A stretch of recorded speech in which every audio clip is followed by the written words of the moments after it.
I'm Jordan Smoller from Mass General Hospital, and I am delighted to welcome you to the third annual conference on precision psychiatry. These 2 days, you're going to hear from world leaders in scientific and clinical underpinnings of the field, covering everything from artificial intelligence and genomics and digital technologies to implementation science, neuroscience, and therapeutics. So now that we've got this system working, we can start to ask questions of how can we use this to make predictions about how patients will do, but also to understand how the brain is changing and what does it mean, what is changing the brain as you get better over 6 months. Instead of focusing on what we can't do and what we don't know, what are the things we can do for the people that we know are at risk? How can we shift the curve? How can we admit what we're bad at and use technology to get better at those?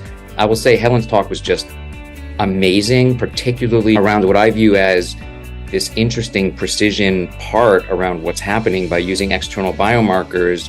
Again, I always try to go to other fields where we've done well. I think we've done pretty well in cancer, and I believe that what genetic and proteomic information was for cancer, software will allow us to do for psychiatry and for suicide. Matt's doing a tremendous amount of amazing work in this area. I think it's an exciting time in suicide research because we're getting, in just the past few years, a lot better at understanding, predicting, and preventing as we've gotten more data to address the low base rate problem. We're now able to look at and build prediction models across healthcare networks.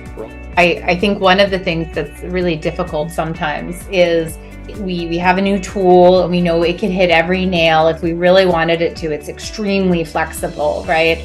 But figuring out what it is well suited for, right? There are some tools you can use like to do many, many jobs, but very poorly. I do feel like we're in a space where we are trying very hard to figure out what it's well suited for. And I think that's a space that academic collaborations work really well for. Deployed in your ethics system, maybe not, it sort of depends on where you are. What we're actually looking at is that there will be thousands of large language models out there. There will be domain specific ones. There will be ones that are tailored to medicine. There will be ones that are tailored to finance. And we won't be talking about how do we think about ChatGPT how will ChatGPT, for example, affect medicine. We should be thinking about how will the constellation of these LLMs that are going to be coming out in the next couple of years that are sort of ubiquitous, how is that sort of as almost like a new information technology, how is that going to impact healthcare?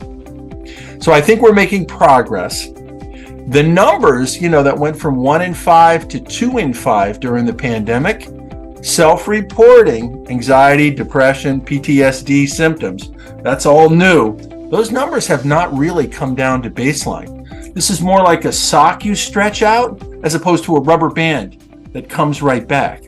So I think the opportunity for more science education and more collaboration, is right now. And I also think, my little dent in this idea of stigma was to ask real people to use their names in the book.